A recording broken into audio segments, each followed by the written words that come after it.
Atacantes invisibles. En mayo de 1876 cundió el pánico en las calles de Nankín, China. Demonios invisibles andaban sueltos, cortando las coletas de la gente. Los ciudadanos empezaron a caminar con el pelo agarrado en las manos para mayor seguridad. El terror se extendió a Shanghái y otras ciudades y luego desarrolló otro pánico. Esta vez fue la manía aplastante, el miedo a ser aplastado mientras dormía, el miedo a ser aplastado mientras uno dormía. El alboroto de esos demonios duró casi 3 años. Se han producido otros brotes desde entonces y el fenómeno tiene una larga historia. Según los sistemas religiosos de China, de Groth de 1892, los primeros brotes registrados del pánico por el corte de pelo se produjeron durante la dinastía Wei en los años 477 y 517 después de Cristo. Los informes periodísticos sobre estos pánicos en China provocaron muchas sonrisas en las mesas de desayuno inglesas, pero estas se desvanecieron cuando en diciembre de 1922 estalló un susto similar en Londres. Un hombre secuestraba a unas jóvenes que les cortaba el pelo y luego desaparecía como por arte de magia, eludiendo a las bandas de aspirantes a galantes que acudían al rescate. Hemos escuchado explicaciones psicológicas para esto y las respetamos en sus propios términos, pero no tienen en cuenta el hecho físico de que personas hayan sido privadas repentina y misteriosamente de su cabello en una calle pública a plena luz del día. Los robos de cabello parecen estar presentes en ataques de todo tipo, desde poltergeist hasta ovnis. Durante el asedio de la familia Dagg en Canadá, según informó The Brookfield Daily Times el 13 de noviembre de 1899, una de las niñas sintió que le tiraban repentinamente de su larga trenza, gritó y la familia la encontró casi cortada, simplemente colgando de unos pocos pelos. Ese mismo día el niño dijo que algo le tiró del pelo por todas partes. Inmediatamente su madre vio que también le habían cortado mechones de pelo. En The Other Side de 1969, el obispo James Pike relata las extrañas perturbaciones que siguieron al suicidio de su hijo. En un incidente, una asistente femenina se despertó a la mañana siguiente y encontró parte de su cabello quemado en una línea perfectamente recta. Esto se repitió a la mañana siguiente y 3 semanas después uno de los mechones quemados apareció misteriosamente en una mesita de noche. Un caso aún más extraño se puede encontrar en el Religion Philosophical Journal, 4 de octubre de 1873, durante una sucesión de sucesos de tipo poltergeist en Menomonee, Wisconsin. Durante una sucesión de sucesos de tipo poltergeist en Menomonee, Wisconsin, una niña estaba de pie junto a su madre sin nadie más presente cuando le cortaron el cabello en mechones cerca del cuero cabelludo, desapareciendo al ser cortado. Un caso reciente que demuestra lo difíciles y problemáticas que son estas clasificaciones es la serie de pánicos en la India en los que una criatura invisible mordió y arañó a la gente con largas garras de metal mientras dormían. Desde el 1 de abril de 2001 hasta finales de mayo y desde los callejones de Nueva Delhi hasta las aldeas de las regiones circundantes, hubo un flujo constante de informes sobre una figura sombría que pocos podían ver hasta que era demasiado tarde. Se decía que tenía una cara parecida a la de un mono y que se acercaba sigilosamente a los peatones, irrumpía en las casas y escapaba con saltos prodigiosos o simplemente se desvanecía. A ver, ¿qué dice la imagen? Un relato del siglo XVII sobre un atacante invisible de las misceláneas de John Aubrey de 1696, golpes invisibles. Como los pánicos sociales que involucraron a Spring-Heeled Jack, el chupac, a Spring-Heeled Jack, el chupacabras y el corte de pelo de China,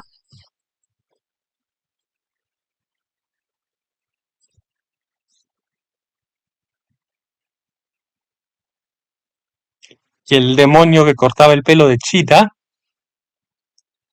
El hombre mono de la India pronto adquirió elementos fantásticos: ojos rojos brillantes, un mono ajustado o estaba envuelto en vendas como una momia. Las teorías eran igualmente ricas, desde un científico cuyo experimento sobre sí mismo salió muy mal, una especie de mitad hombre y mitad robot, guerra psicológica por parte de agentes pakistaníes e incluso un extraterrestre de un ovni secreto. Si bien las unidades de policía local estaban generalmente exasperadas por la inconsistencia en los informes, algunas se conformaron con buscar a un hombre con una máscara.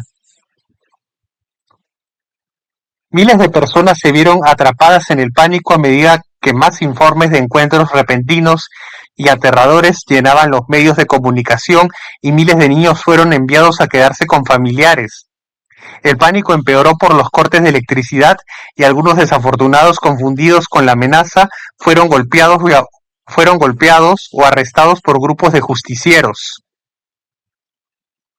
El 19 de mayo, la policía de Delhi informó que más de 300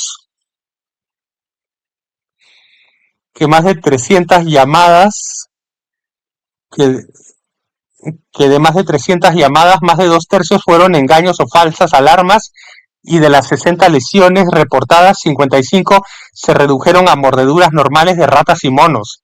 En cuestión de días, la manía del hombre mono en Delhi disminuyó, pero quizás impulsada por los temores recientes, comenzaron a llegar informes similares de partes de Assam y Rajasthan sobre hombres osos y hombres lobo que podían entrar en casas cerradas, arañar a la gente y luego volverse invisibles a la luz. A ver, veamos al hombre mono. Un dibujo del Hindustan Times, mediados de mayo de 2001, que representa al amenazante e inatrapable hombre mono que aterrorizó a miles de personas en la India. Una de las descripciones más fantasiosas afirmaba que tenía 3 botones mágicos en su traje, uno que aumentaba su fuerza, otro que lo alternaba entre la forma de hombre y mono, y el tercero para hacerlo invisible.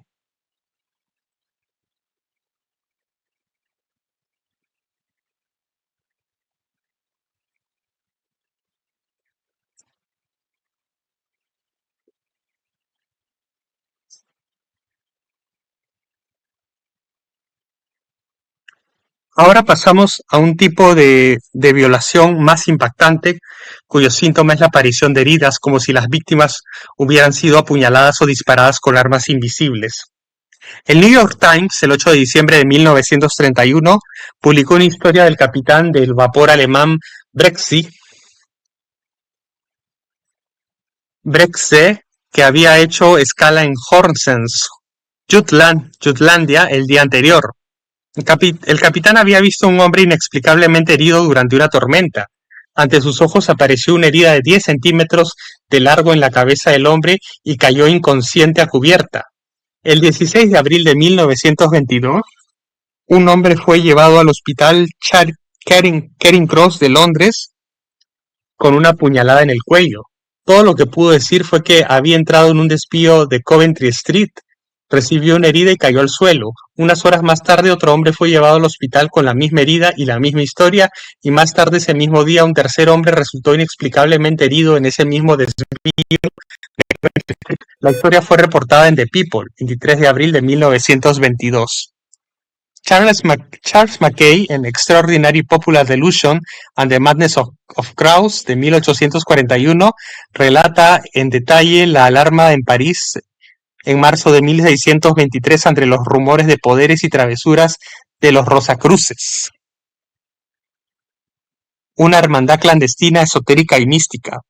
El barrio de Marais du Temple pronto adquirió mala fama, pues ningún hombre se creía seguro de sus bienes, ningún hombre se creía seguro de sus bienes, ninguna doncella de su virginidad, ni esposa de su castidad, y la gente tenía miedo de alquilar casas ahí por temor a ser expulsadas por los 6 invisibles de la Rosacruz. De manera similar, el 26 de septiembre de 1923,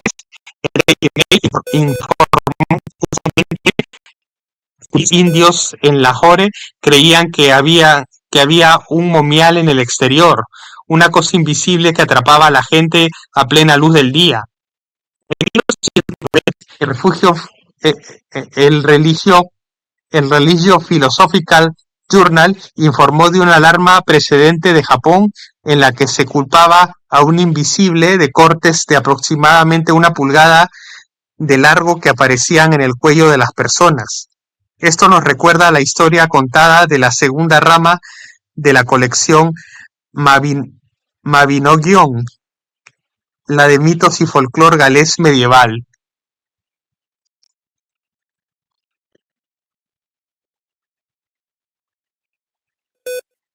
Mabinogion, la de una colección de mitos y folclore galés medieval, de cuentos galeses.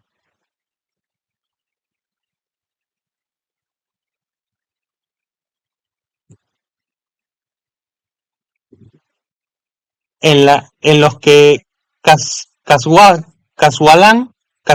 Casualaun, hijo de Beli, se puso el velo de la ilusión para matar a algunos jefes rivales quienes no pudieron ver nada del asesino, solo la espada que se materializaba segundos antes de abatirlos.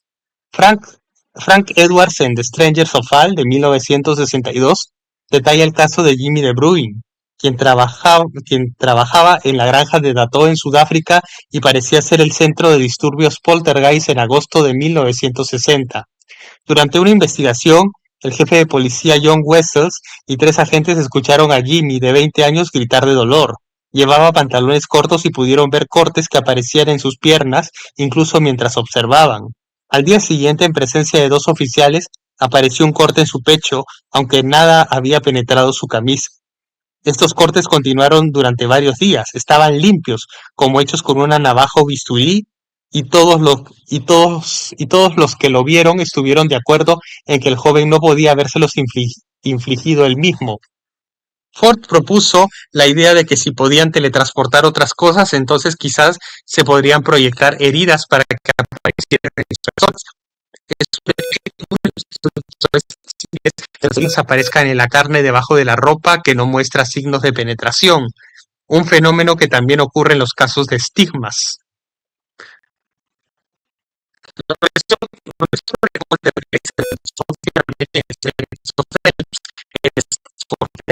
En 1850, los disturbios se centraron en el hijo de 12 años del Dr. Phelps, Harry, de la descripción de ellos en Ghost and Poltergeist de 1953, el padre Herbert Thurston aparece como si el niño estuviera bajo ataque constante.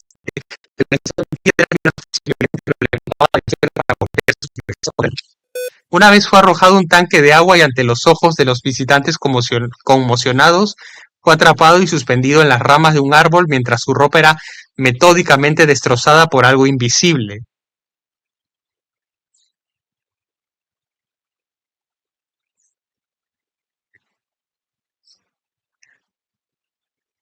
En otro caso, el misterioso agresor de los niños Giles, que se alojaban en Lamp Inn en Bristol durante el invierno de 1761 a 1762, solo era visible para los niños. Los sacaron a rastras de la cama y los transportaron por la casa, atormentados con bofetadas y mordeduras salvajes, rodeados de lo que parecía saliva. Se les encontraron alfileres doblados clavados en la piel y en una ocasión un testigo describió la horrible visión de una de las niñas siendo estrangulada por una mano invisible con los lados de la garganta visiblemente empujados hacia adentro. El, el abrigo aparecer misteriosamente Tras aparecer misteriosamente en 1828, Hauser fue apuñalado mortalmente el 14 de diciembre de 1836. El 14. Hauser fue apuñalado mortalmente el 14 de diciembre de 1833 por un hombre de capa negra del que solo se encontraron huellas nevadas.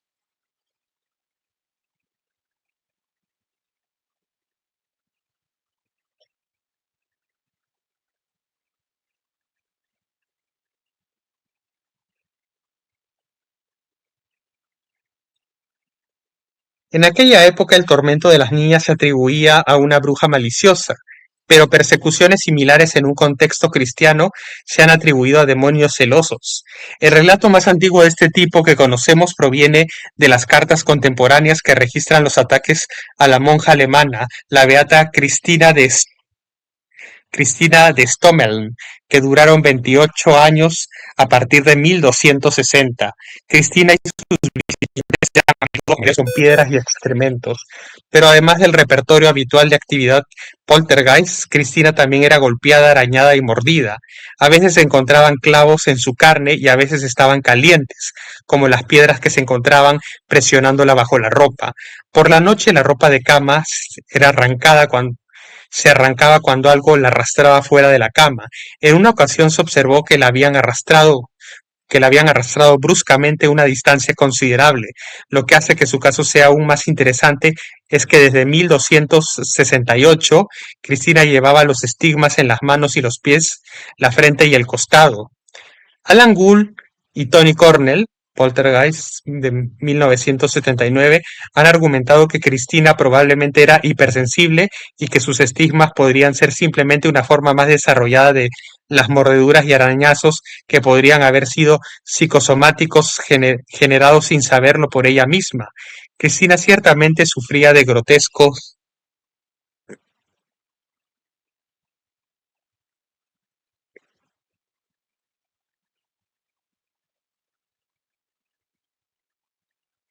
de alucinaciones grotescas de imágenes tanto divinas como diabólicas, pero nadie ha dudado de su piedad, que se decía que era la causa directa de la vehemencia del diablo. La joven romana Eleonor Sugum también podía haber tenido la piel hipersensible, con ronchas que se elevaban en crestas donde se rascaba. Sin embargo, tenía otra explicación. Estaba siendo atacada por un demonio llamado Dracu, que solo ella podía ver.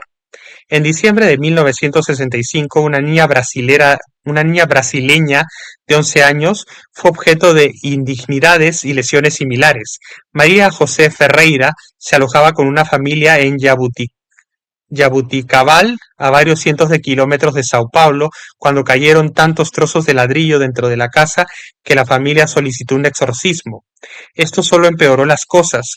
Un vecino interesado en la investigación psíquica hizo arreglos para que la niña se quedara con él y en poco tiempo una gran cantidad de piedras, la más grande de las cuales pesaba 3,7 kilos, aparecieron también alrededor de su casa. Según el relato de Guy Leon Playfair en The Indefinite Boundary de 1976, se observó que una piedra particularmente grande descendía del techo de una habitación, rompiéndose en dos pedazos cerca del suelo. Cuando uno de los testigos juntó los pedazos, estos encajaron como si fueran imanes. En otra ocasión, se vio una piedra rebotar de una persona a otra, golpeando ligeramente tres cabezas antes de caer suavemente al suelo. A ver la imagen.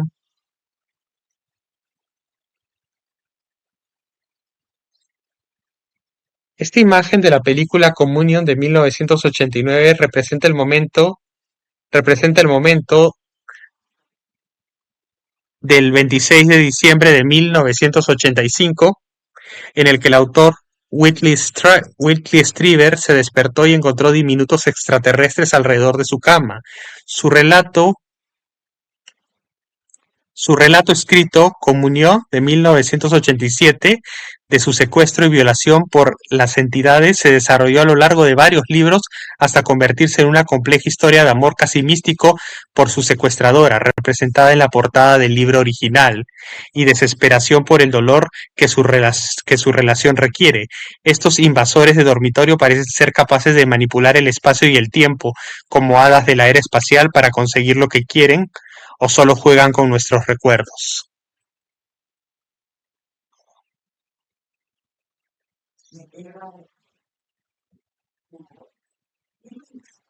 Al igual que en otros casos destacados de poltergeist que hemos citado en estas páginas, el poltergeist respondía a las peticiones de la niña en el centro del fenómeno. En este caso, cuando María pedía una flor, un dulce o incluso un broche, este aparecía repentinamente a sus pies, incluso mientras la niña estaba bajo observación. El poltergeist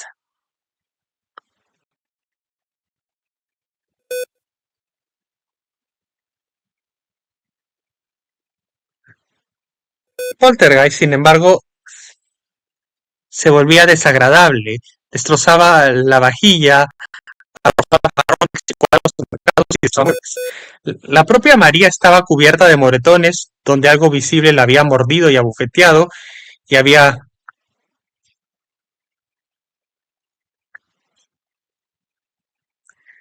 había movido muebles con fuerza contra ella. Al igual que las niñas Giles, la despertaba con una sensación de asfixia y le encontraban agujas clavadas en la carne, incluso en lo profundo del talón, bajo el calcetín y el zapato. En una ocasión le clavaron más de 50 agujas y las vendas se arrancaron tan rápido como se las pusieron. Se desataron incendios misteriosos en la ropa de María o en las habitaciones de su anfitrión. Con el tiempo el tormento disminuyó gradualmente, pero nunca cesó realmente, y la niña regresó a vivir con su madre hasta que en 1970, cuando tenía unos 16 años, María se suicidó ingiriendo insecticida. Algunos comentaristas se han preguntado si el poltergeist fue el culpable directo al materializar el veneno en su bebida. Playfair señala una curiosa similitud con el fantasma hablador pero vengativo que plagó a la familia de John Bell entre 1817 y 1821. Particularmente afectada fue la hija menor de Bell, Betsy, quien al igual que los otros niños mencionados aquí fue abofeteada y mordida por el poltergeist hasta el punto de durante gran parte del tiempo. Tenemos muchos otros informes de francotiradores fantasmas cuyas balas no dejan otro rastro que una herida. En el capítulo 12 de Talentos Salvajes, de 1932, Ford menciona 3 asesinatos en los que la policía solo pudo sospechar que los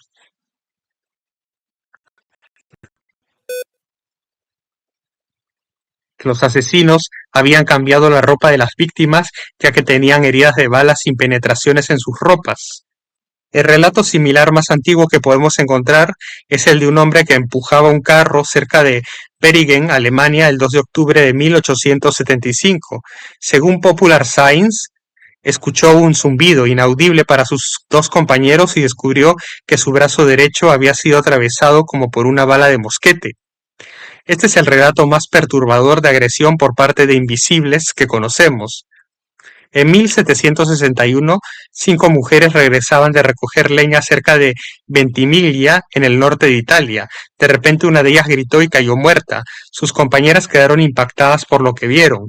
Su ropa y zapatos estaban hechos jirones y esparcidos hasta 2 metros a su alrededor. Tenía heridas en la cabeza que dejaban al descubierto el cráneo.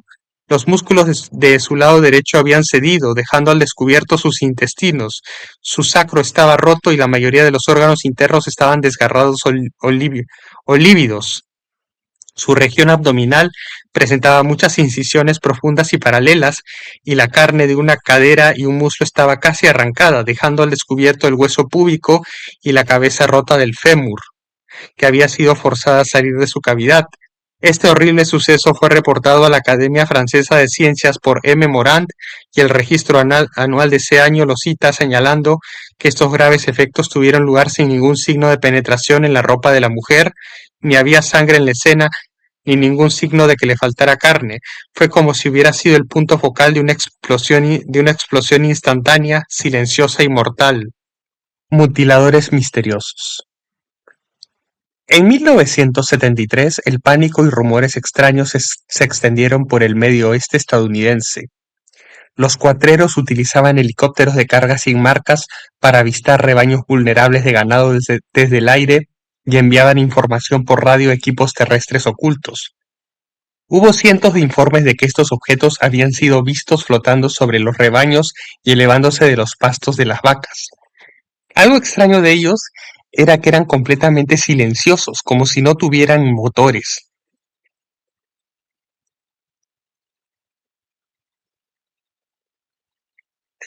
Se advirtió a los agricultores que trajeran a su ganado por la noche, y algunos incluso comenzaron a disparar a cualquier cosa que volara sobre sus propiedades. Las historias de estos cuatreros fantasmas duraron hasta 1974, cuando fueron superadas por un acontecimiento aún más extraordinario. Se informó de que ovnis aterrizaban y mutilaban ganado. Uno de los primeros relatos apareció en el Florida Miami Herald, 16 de octubre de 1973. La policía de Dayton, Ohio, había recibido unos 80 informes de ovnis con destellos en la zona, uno de ellos de una mujer que afirmó histéricamente que que un ovni había aterrizado matando un par de vacas. Para 1974, los informes de luces extrañas y helicópteros no identificables se habían vinculado inextricablemente con el número cada vez mayor de historias sobre ganado mutilado de Colorado.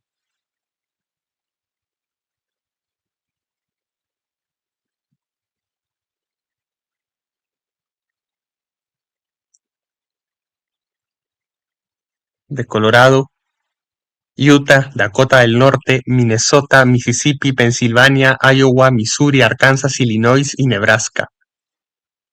Muchos de estos casos se detallaron en InfoJournal y por Ed Sanders en la revista We, agosto de 1976. La característica más llamativa del brote fue la naturaleza de las mutilaciones.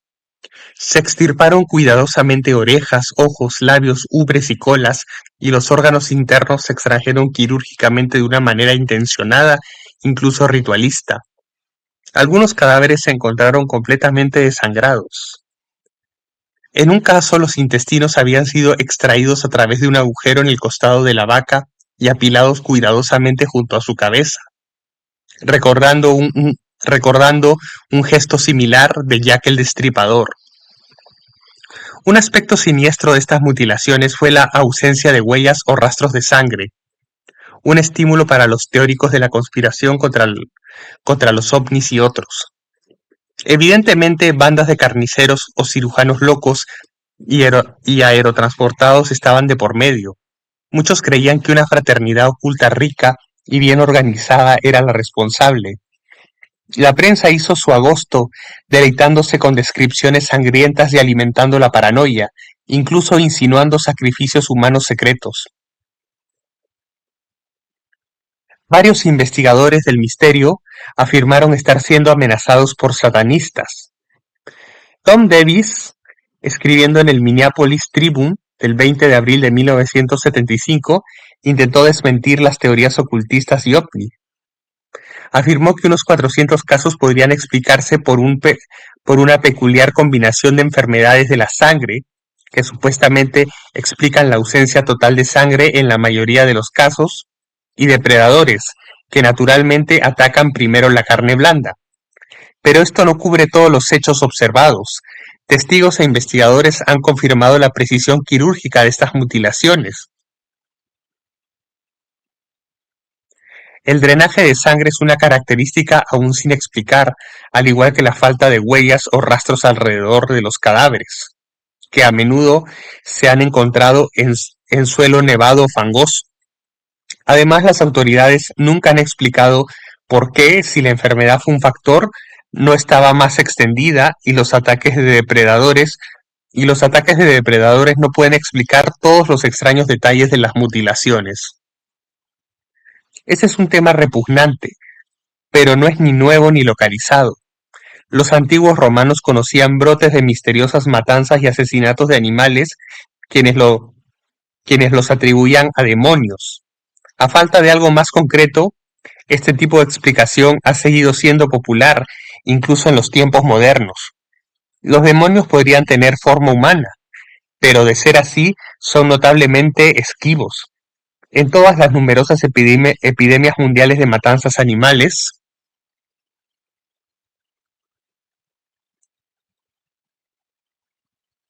de las naciones, los culpables humanos casi nunca han sido detectados. Un raro proceso judicial tuvo lugar en 1903, cuando tras una oleada de atropellos a ovejas, ganado y caballos en Staffordshire, un joven clérigo anglicano, George Edalji, cuyo padre era hindú, fue arrestado. Fue juzgado y declarado culpable de atacar a caballos. Las pruebas eran débiles, la policía era sospechosa de prejuicios y cuando Sir Arthur Conan Doyle intervino en su favor, Edalji fue exonerado. Conan Doyle creía que las atrocidades fueron causadas por demonios. Un ejemplo típico de nuestros datos es una serie de ataques obscenos a caballos y ganado en el oeste de Suecia durante 1991 y 1992. La policía buscaba una banda de pervertidos y sádicos, pero nunca se encontró a ninguno y los horrores cesaron gradualmente. Comenzaron de nuevo en Inglaterra. En 1992, particularmente en los condados del sur, los dueños de caballos se sorprendieron al descubrir que sus animales habían sido torturados y violados sexualmente durante la noche, acuchillados con cuchillos afilados, con palos de escoba clavados en ellos y alambres de púas atados a sus genitales. Una vez más se buscó en vano a sádicos y sectarios. Un detalle que desconcertó a los dueños fue que sus caballos parecían no haberse resistido ni pateado ante la interferencia con sus, cuar- con sus cuartos traseros.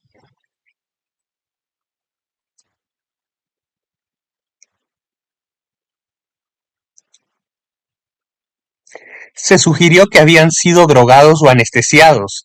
Esta pasividad por parte de la víctima también se ha observado en casos de mutilación de ganado en Estados Unidos y algunos veterinarios creen que, antes de ser agredidos, las criaturas se tranquilizaron con el medicamento Quetacet. Como en muchos otros temas extraños, Charles Ford fue uno de los primeros investigadores. En los capítulos 3 y 14 de LOL, de Law, de 1931, se encuentran sus notas sobre el invierno de 1944 y 1905, durante el cual se produjeron oleadas tras oleadas de terribles ataques a orillas del río Tyne en Hexham, North, North, Northumberland.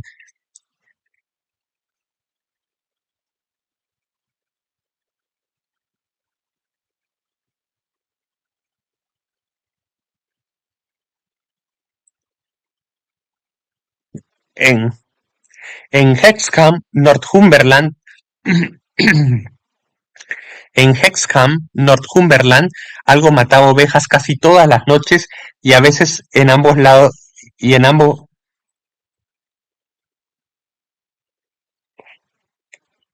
casi todas las noches, a veces en ambos lados del río Tyne en la misma noche. Ese invierno hubo más matanzas en Gravesend en Kent y Badminton en Gloucestershire, lo que implicó pérdidas terribles para la gente pobre. En mayo de 1910, algo comenzó a matar a 6 o 7 ovejas por noche, mordiéndoles el cuello y chupándoles la sangre, pero dejando los cuerpos intactos. En 1874 se mataban ovejas de forma vampírica en los alrededores de Cavan, Irlanda. Hasta 30 por noche eran degolladas y chupadas la sangre, pero no se comía nada de su carne. Se culpó a los lobos. El último lobo en Irlanda fue asesinado en 1712. Y finalmente se disparó a un perro, pero las matanzas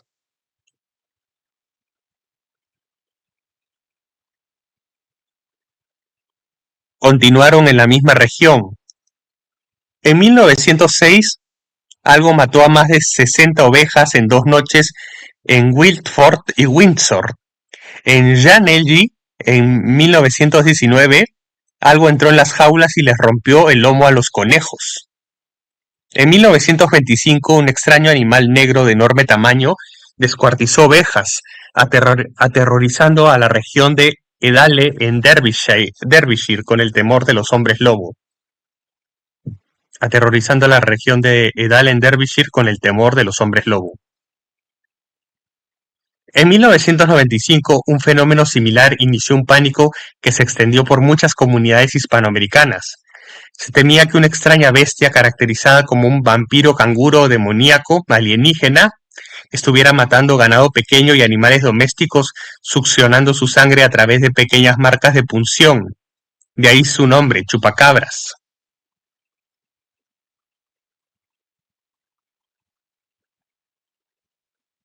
El miedo comenzó entre los agricultores rurales de Puerto Rico en marzo y se extendió a Miami en gran parte como resultado de los informes emocionales en la radio y la televisión hispanas. A pesar de muchos testigos asustados, las búsquedas generalizadas no encontraron nada, y cuando se investigaron las muertes de cabras y otros animales pequeños en Miami, en marzo de 1996, la policía y los veterinarios de la ciudad encontraron que eran marcas clásicas de punción canina y, contrariamente a la creencia popular, todos los animales estaban llenos de sangre. A ver, vamos a ver las imágenes. La misteriosa muerte de un caballo llamado Snippy durante el escándalo OVNI de 1966 al 67. Nunca se encontró la explicación para las extrañas heridas de Snippy, la falta de cerebro y órganos vitales y la piel arrancada limpiamente de la cabeza y el cuello. Y abajo. Como coordinador de la investigación interestatal sobre la oleada de ganado misteriosamente mutilado en la década de 1970, Gabe Valdez, un oficial de policía estatal en Nuevo México, asistió a muchas escenas como esta en el condado de Río Arriba.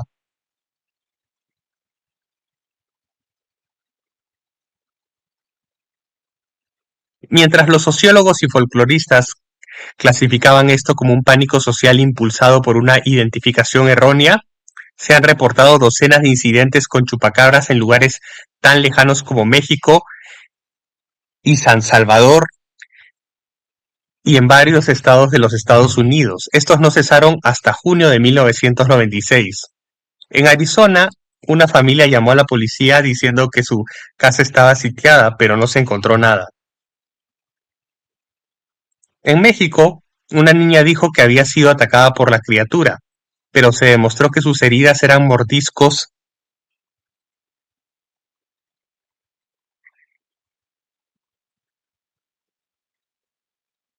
de amor. Los ataques en El Salvador se atribuyeron a murciélagos hambrientos obligados a buscar alimento más lejos de lo habitual. El pánico fue tan grande en ciertas partes de México que importantes ecosistemas se vieron amenazados, ya que los agricultores provocaron incendios para alejar o matar a los vampiros. En cada brote se reportó la muerte de cientos de animales a manos de un monstruo inalcanzable que se decía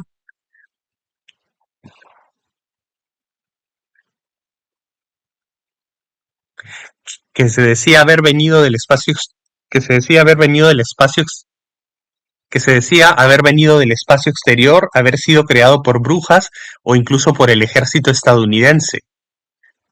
A veces hay características en estas mutilaciones, a veces hay características en estas mutilaciones, por ejemplo, el rompimiento de espalda, el sifonado de sangre,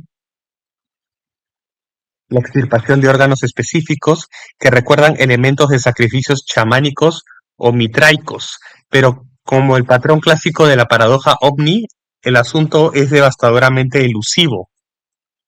En su libro Devil Worship in Britain de 1974, Peter Haining y A.B. Shelwood confesaron que no llegaron muy lejos investigando el descubrimiento de una pila de 6 cabezas de vacas y caballos en un bosque cerca de Luton, Bedfordshire.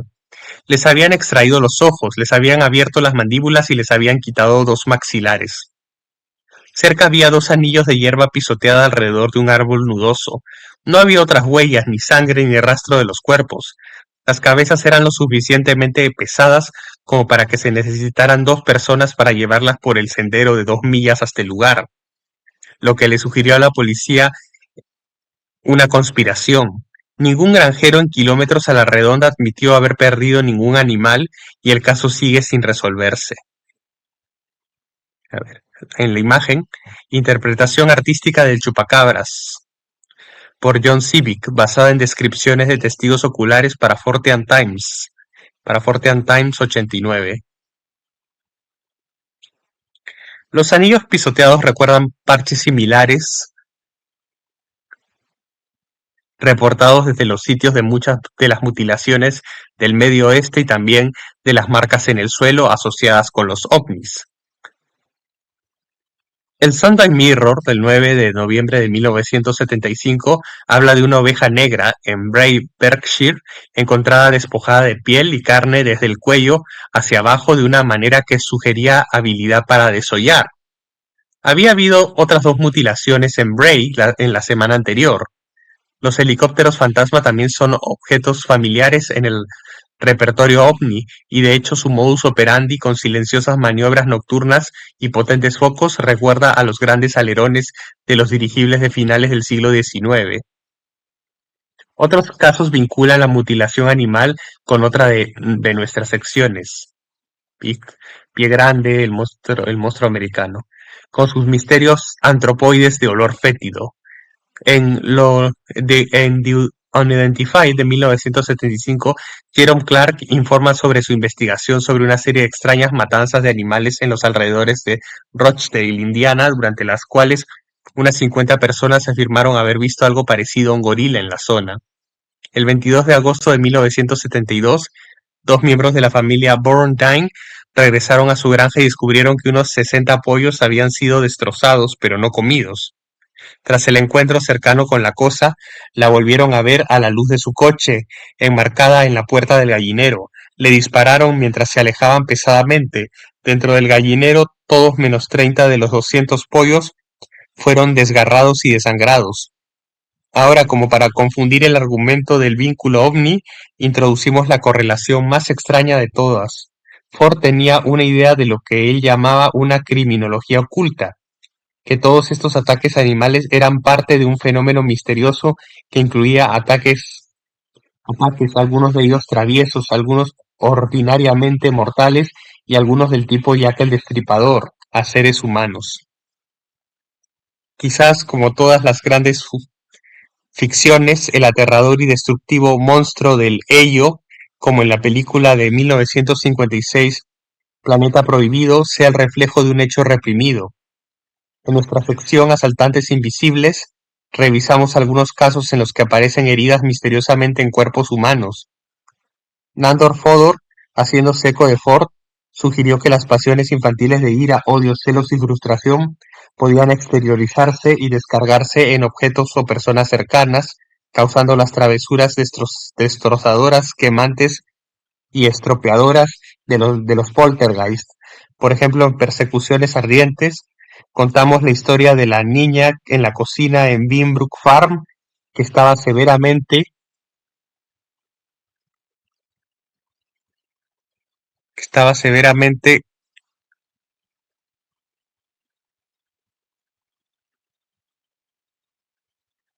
quemada en la espalda, aunque no era consciente del fuego que la consumía. Al informar sobre el incidente, The Lud and North Lincolnshire News del 28 de enero de 1905 informó incidentalmente la extraña matanza de 225 pollos en la propiedad. A pesar de la vigilancia constante del gallinero, cada vez que se examinaba se encontraban 4 o 5 aves muertas. Todas fueron asesinadas de la misma manera. La piel alrededor del cuello, desde la cabeza hasta el pecho, había sido arrancada y la tráquea había sido sacada de su lugar y rota.